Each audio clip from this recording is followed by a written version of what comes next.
राम लक्ष्मण परशुराम संवाद के पाठ के अंतिम भाग में मैं आपको 2 पैराग्राफ का वर्णन करूंगा। तुम्हें तो कालु हाँक जनु लावा, बार बार मुहि लाग बुलावा। सुनत लखन के बचन कठोरा, परसु सुधार धर्यु कर घोरा। अब जन देई दोष मुहि लोगु, कटुबादी बालक बध जोगु। बाल बिलो की बहुत में बाँचा, अब यहु मरनिहार भा साँचा। कौशिक सुनहु मंद यहु, कौशिक कहा क्षमी अपराधु। बाल दोष गुण गण ही न साधु।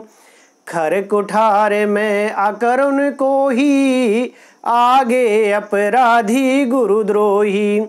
उतर देते छोड़ो बिन मारे, केवल कौशिक सील तुम्हारे। नात यही काट कुठार कठोरे, और गुर हिउर हो त्यों श्रम थोरे।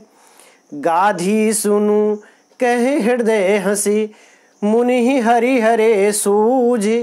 आए में खाण न ऊख में, अजहु न बूझ अबूझ। तुम तो काल हाँक जनु लावा। जनु वाचक है यहाँ उत्प्रेक्षा अलंकार का, कि लक्ष्मण जी कहते हैं कि आप तो ये कह रहे हैं कि जैसे आप मृत्यु को हाँक कर मेरे पीछे लगा रहे हैं। जैसे जानवरों के झुंड को हाँक करके ले जाया जाता है किसी दिशा में, तो लक्ष्मण जी उस उपमान को लेते हैं कि आप मुझे मृत्यु को हाँक कर मेरे पीछे लगा रहे हैं, बार बार मेरे लिए आप बुला रहे हैं। सुनत लखन के वचन कठोरा, लक्ष्मण जी के कठोर वचन सुनते हुए परसु सुधार धर्यु कर घोरा। परशुराम जी ने अपने फरसे को सुधार करके मतलब मारने की मुद्रा में, युद्ध करने की मुद्रा में अपने हाथों से, कर माने हाथ, भयंकर तरीके से धारण कर लिया और समाज को कहा, अब जन देई दोष मुहि लोगु। अब मुझे ये समाज दोष नहीं देगा। यह बालक कटुवादी है और इसलिए वध करने योग्य है। कटुवादी बालक वध जोगु, वध करने योग्य है। बाल विलो की बहुत में बाँचा, विलो की मैंने देखकर, मैंने इसे बालक देखकर अर्थात बालक समझ करके, बालक जान करके बहुत बचाया, बचाने की कोशिश की। अब यहु मरनिहार भा साँचा, अब ये मरना ही चाहता है। मरनिहार मीन्स मरने की इच्छा रखने वाला। अब ये मरने की ही इच्छा रख करके बहस कर रहा है मेरे से। कौशिक कहा क्षमी अपराधु। अब जब विश्वामित्र ने देखा कि स्थिति बहुत बिगड़ने वाली है, तब अब बोल रहे हैं।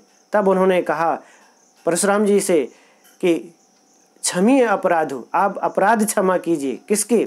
बाल दोष गुण गण ही न साधु। जो साधु जन होते हैं, जो सज्जन होते हैं, जो महर्षि होते हैं, वो बालकों के गुण और दोष दोनों को गिनते नहीं है, यानी महत्व नहीं देते हैं। बच्चे हैं, कभी अच्छा व्यवहार कर जाते हैं, कभी उद्दंडता करते हैं, इसलिए बालकों के गुण दोष नहीं गिने जाते हैं। यानी अब उन्होंने अपनी मधुर वाणी से परशुराम जी के क्रोध में शीतल जल डालने का काम किया।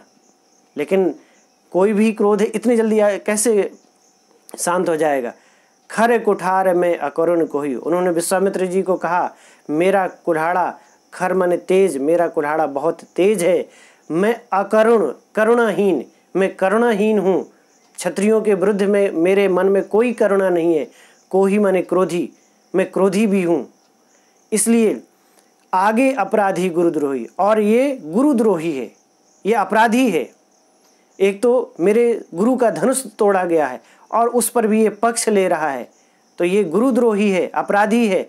और अपने स्वभाव के बारे में कहा कि मैं करुणाहीन, क्रोधी, और मेरा ये फरसा बहुत ही तेज धार वाला है, तीक्ष्ण धार वाला है। उतर देत छोड़ो बिन मारे। अब अगर लक्ष्मण जी ने कुछ भी कहा, कोई भी उत्तर दिया, तो मैं बिना मारे नहीं छोड़ूंगा। और अब तक जो मैंने इसे छोड़ रखा है, केवल कौशिक सील तुम्हारे, सील माने गुण, सद्व्यवहार के, हे विश्वामित्र, आपके व्यवहार से, कि ये आपका शिष्य है, इसलिए आपके सील और आपके गुणों को देख करके मैंने अभी तक इसे छोड़कर रखा हुआ है।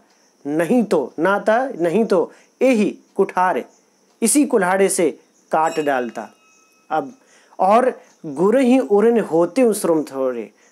तुलसीदास जी ने परशुराम जी के माध्यम से एक और नई कहानी जोड़ दी कि मैं गुरु ऋण से मुक्त हो जाता, थोड़े से श्रम से गुरु ऋण से मुक्त हो जाता।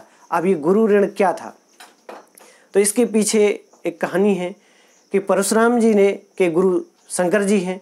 शंकर जी से उन्होंने तमाम अस्त्र शस्त्र की विद्या प्राप्त करने के बाद गुरु दक्षिणा देनी चाहिए और शंकर जी को कहा कि आप मांगिए मुझसे, मैं आपकी इच्छा पूरी करूंगा, मैं आपको गुरु दक्षिणा दूंगा। शंकर जी भोलेनाथ, उन्हें किसी चीज़ की आवश्यकता नहीं। फिर भी परशुराम जी के आग्रह से उन्होंने कहा कि आप मुझे शेष नाग का सर ला करके दीजिए। परशुराम जी ने कहा कि आपकी विद्या के प्रताप से मैं अभी जाता हूँ और आपकी ये इच्छा पूरी करके लाता हूँ। लेकिन पूरे ब्रह्मांड में भ्रमण करने के बाद उन्हें शेषनाग का सर नहीं मिला, यानी शेषनाग नहीं मिले और वो सर नहीं ला पाए। तो वो पुनः वापस लौटकर शंकर जी के पास जाते हैं और उनसे कहते हैं कि आप मुझे कम से कम पता उनका बता दीजिए कि वो कहाँ मिलेंगे, क्योंकि मैं उन्हें ढूंढ नहीं पाया। शंकर जी ने कहा कि जब मेरा ये धनुष टूटेगा, शिव धनुष यानी मेरा ये धनुष जब भंग होगा, आपको उस सभा में शेषनाग जी मिल जाएंगे। तो माना यह जाता है कि लक्ष्मण जी शेषावतारी थे। संभवतः परशुराम जी इस बात को पहचान गए, इसलिए उन्होंने कहा कि तुम बालक रूप में हो और इसलिए मैं तुम्हें काटना नहीं चाहता, अन्यथा मैं थोड़े से परिश्रम से, श्रम थोड़े परिश्रम से मैं अपने गुरु ऋण से मुक्त हो जाता, यानी गुरु दक्षिणा दे देता। तो इस कथा का यहाँ संकेत किया है इस अंतिम पंक्ति में। विश्वामित्र ने जब ये बातें सुनी, गाधी सुनु, गाधी पुत्र, विश्वामित्र गाधी जी के पुत्र थे, तो गाधी सुनु कहे हृदय हंसी, हृदय में हंसने लगे, यानी आंतरिक भाव से उन्हें हंसी आई। बाहर से वे हंसते तो परशुराम जी और फायर हो जाते और कहते शिष्य जब गुरु ही हंस रहा है तो शिष्य तो फिर हंसेगा ही। तो वो अंदर से हंस रहे हैं, हृदय हंसी, अंदर से हृदय में हंसे। और मुनि को लगा कि इन्हें परशुराम जी को हरिहरे सूझ, हरा ही हरा दिखाई देता है।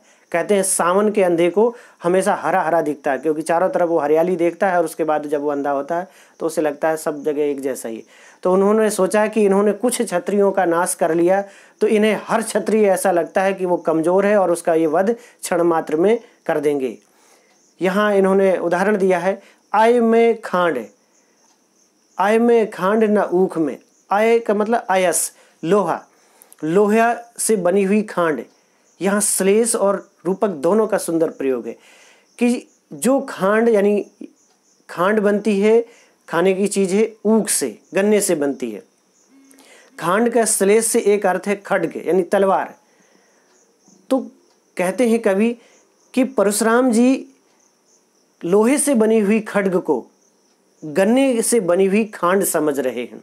तो ये इसका अर्थ है कि आय में खांड यानी आयस से बनी हुई खड्ग को ना ऊख में, ये ऊख से यानी गन्ने से बनी हुई खांड नहीं है, चीनी जैसी बनती है।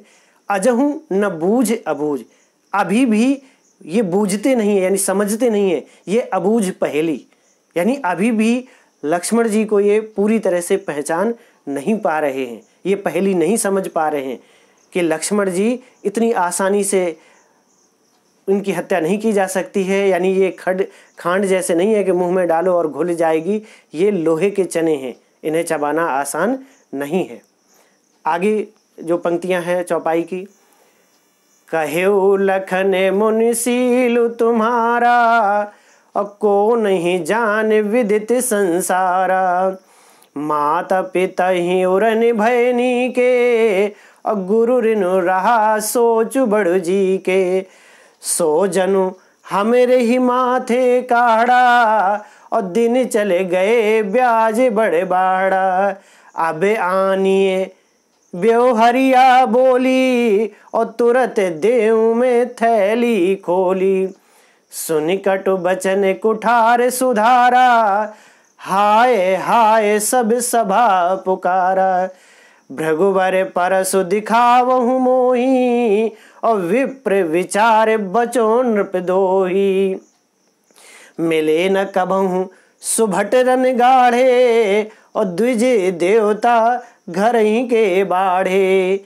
अनुचित कहो सब लोग पुकारे और रघुपति सै नहीं लखन निवारे। लखन उतर आहुति सर से भृगुवर क्रोप कृसानु। बढ़त देख जल सम बचन बोले रघुकुल भानु। कहो लखन मुनि सील तुम्हारा। लक्ष्मण जी ने फिर उत्तर दिया कि हे मुनिवर, आपका सील, आपका स्वभाव को नहीं जानत, को न जान विदित संसारा। आपके सील और स्वभाव को सारा संसार जानता है। परशुराम जी की एक कमजोरी कहिए या एक घटना की ओर लक्ष्मण जी ने संकेत कर दिया, दुखती रग पर हाथ रख दिया कि मात पितहि उरन भय नीके। कि आपने अपने माता पिता के ऋण से बहुत अच्छे तरीके से, नीके माने अच्छे तरीके से आप उऋण हुए थे, ऋण मुक्त हुए थे। और गुरु ऋण रहा सोच बड़े जी के। अब गुरु का ऋण शेष रह गया है, इसलिए आपके हृदय में बहुत चिंता हो रही है। अब आप जानेंगे कि ये माता पिता का ऋण क्या था। तो कहते हैं कि एक बार पिता यानी परशुराम जी के पिता, परशुराम जी की माता अर्थात वो अपनी पत्नी से रुष्ट हो गए और उन्होंने उसकी हत्या करने के लिए अपने पुत्रों को आदेशित किया। लेकिन इनके अन्य भाइयों ने पिता के आदेश को स्वीकार नहीं किया, अस्वीकार कर दिया कि हम अपनी माता की हत्या नहीं करते हैं। लेकिन परशुराम जी ने पिता की आज्ञा को सिरोधार करके माता की हत्या कर दी। माता रेणुका का संहार कर दिया। पिता अपने पुत्र के इस कृत्य से अति प्रसन्न हुए और प्रसन्नता के कारण कहा कि आप, हे पुत्र, आप मांगिए, आप वर मांगिए, आपको क्या चाहिए। परशुराम जी ने माता के प्रति सम्मान, मातृभाव प्रकट करते हुए कहा पिता से कि आपके अब क्रोध समाप्त हो गया, माता की हत्या कर दी गई, आप इन्हें पुनर्जीवन प्रदान कीजिए। तो उन्होंने अपने वर में माता को पुनर्जीवित कर लिया। तो पिता की आज्ञा का भी उन्होंने पालन कर लिया और माता को पुनर्जीवन भी प्रदान करवाया। लेकिन लक्ष्मण जी यहाँ ये कहना चाहते हैं कि आपने जो माता की हत्या करने वाला आदमी हो, जो उसे किस तरह का क्षत्रिय माना जाए, वो किस तरह से वीर और योद्धा कह सकते, जो स्त्रियों पर अस्त्र चलाए और अपनी ही माता की हत्या कर दे। तो आप माता पिता के ऋण से तो अच्छे तरीके से मुक्त हुए हैं। ये व्यंग है कि आप किस ढंग से मुक्त हुए हैं, सारा संसार जानता है। और आप गुरु ऋण रह गया, इसलिए आपको चिंता बढ़ रही है। तो उन्होंने कहा कि जो सो जनु हमरे ही माथे काढ़ा। सो आपने वह गुरु ऋण हमारे सिर पर डाल दिया। माथे माने सिर पर डाल दिया, यानी हमारे ऊपर आपने ऋण डाल दिया। और दिन चले गए, बहुत दिन बीत गए, बहुत पुराना ऋण है आपका, तो ब्याज भी बढ़ गया होगा।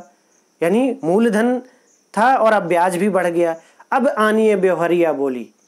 तो व्यंग करते हुए कहते हैं कि अब आए अपनी व्यवहारिक बोली में।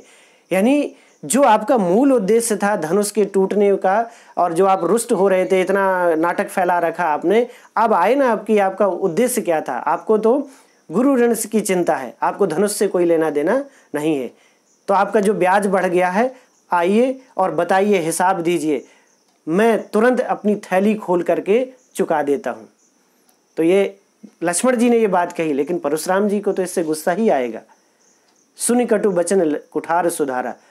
लक्ष्मण के ये कठोर वचन सुन करके परशुराम जी ने अपना फरसा संभाल लिया और मारने के लिए तत्पर हो गए। संपूर्ण सभा में हाय हाय की ध्वनि निकलने लगी, यानी संपूर्ण सभा भयभीत हो गई और उन्हें लगा कि अब ये यहाँ युद्ध होगा और लक्ष्मण जी का वध हो सकता है। संपूर्ण सभा हाय हाय चिल्लाने लगी। जब उन्होंने देखा भृगुवर परस दिखावो हूँ मोई, लक्ष्मण जी ने कहा कि हे भृगुपुत्र, मुझे आप फरसा बार बार क्यों दिखा रहे हो। उन्होंने वीरतापूर्ण वाणी में कहा, विप्र विचार बचो नृपद्रोही। मैंने सिर्फ आपको ब्राह्मण समझ करके, नृपद्रोही राजाओं के शत्रु यानी क्षत्रियों के शत्रु, मैंने आपको ब्राह्मण समझ करके अभी तक बचाया है, अन्यथा मैं ही तुम्हारा वध कर देता। तुम क्षत्रियों के शत्रु हुए, मैं तुमसे युद्ध करता और तुम्हारा वध करता। मिले न कबहू सुभट रन बाढ़े। सुभट माने महान योद्धा, रन माने युद्ध भूमि, गाढ़े माने कठिन, कि कठिन युद्ध भूमि में आपको अभी तक योद्धा मिला ही नहीं कोई। यानी लक्ष्मण जी ये कह रहे हैं कि मैं सामान्य योद्धा नहीं हूँ। द्विज देवता, हे ब्राह्मण देवता, घर ही के बाढ़े, आप घर के वीर हैं, यानी घर का शेर जिसे कहते हैं, कि आप घर के बाढ़े यानी बढ़े हुए हैं, आप घर के ही वीर हैं। आपने कुछ क्षत्रियों का विनाश कर लिया तो आपको लगता है कि हर एक क्षत्रिय का आप विनाश कर देंगे, तो आप को एक कठिन युद्ध भूमि में कोई योद्धा ढंग का मिला ही नहीं।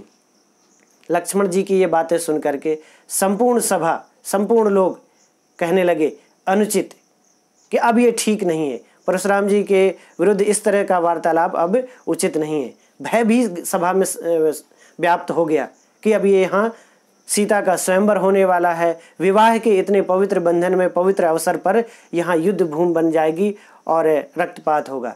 तो सब लोग पुकारे, अनुचित कहा।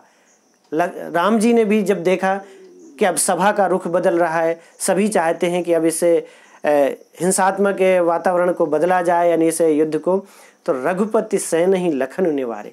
सैन ही माने इशारे से, राम जी ने इशारे से लक्ष्मण जी को निवारे माने रोक दिया। लक्ष्मण जी ने आपने देखा होगा शुरू की पंक्तियों में, बोले नयन के भोरे, बड़े ही भोले नेत्रों से देखा था अपनी बात के समर्थन में, वहाँ समर्थन मिल गया था। यहाँ राम जी ने यानी बड़े भाई ने उन्हें सैन मतलब सैन ही माने इशारे से रोक दिया कि अब बस, अब मत बोलो आगे। लक्ष्मण जी अपने भाई के अग्रज के आज्ञाकारी थे, वो चुप हो जाते हैं। लखन उतर आहुति सरस, यहाँ अलंकार का बहुत अच्छा प्रयोग है यहाँ पर कि लक्ष्मण जी के उत्तर आहुति सरिस, आहुति के समान थे, यज्ञ कुंड में दी जाने वाली आहुति। तो लक्ष्मण जी के जो उत्तर है ये उपमेय है, आहुति उपमान है, सरिस वाचक है। लक्ष्मण जी के उत्तर आहुति के समान है। इस भाग में उपमा अलंकार है। भृगुवर कोप कृशानु, भृगुवर यानी भृगुपुत्र परशुराम जी के क्रोध रूपी अग्नि में, इसमें रूपक अलंकार है। भृगुवर कोप कृशानु में रूपक अलंकार का प्रयोग किया गया है। बढ़त देख जल सम वचन, उपमा अलंकार। फिर जब उन्होंने देखा कि ये परशुराम जी की क्रोध रूपी अग्नि लक्ष्मण जी की उत्तर रूपी आहुति से और अधिक बढ़ रही है, यानी ये अपनी यज्ञ कुंड से बाहर निकल करके विनाश भी कर सकती है, तो राम जी के, प्रभु श्री राम के जल के समान वचन बोले। रघुकुल भानु, रघुकुल के सूर्य प्रभु श्री राम जल के समान शीतल मधुर वचन बोले। यानी आगे की कड़ियों में वार्तालाप है और उन्होंने परशुराम जी से वार्तालाप करते हुए उनको शांत किया, उन्हें ये एहसास दिलाया कि अब विष्णु का अवतार हो चुका है, आपके आगे के कार्यों का, आपके उद्देश्यों का समाज कल्याण के लिए मेरा अवतार हो चुका है। परशुराम जी धीरे धीरे समझ जाते हैं कि ये भगवान का ही अवतार है, भगवान विष्णु ने अवतार लिया है। लेकिन जो उनकी शंका थी उसको मिटाने के लिए कहते हैं कि परशुराम जी अपना धनुष देते हैं कि आप इसमें प्रत्यंचा चढ़ाइए। राम जी उसमें प्रत्यंचा बहुत ही सहज भाव से चढ़ा देते हैं और उस पर जो तीर चढ़ाया जाता है उसमें काफ़ी दिव्य शक्तियाँ परशुराम जी की नष्ट हो जाती हैं और उसे पूर्व दिशा में छोड़ दिया जाता है। तो ये राम लक्ष्मण परशुराम संवाद में आपने देखा, मैंने 4 भाग में ये वीडियो बनाई है जिससे कि आप बच्चे आसानी से सुन सकें, और मुझे उम्मीद है कि आपको ये चीज़ें व्याख्या समझ में आएगी और अपने प्रश्नोत्तर करने में आपको मदद मिलेगी। धन्यवाद।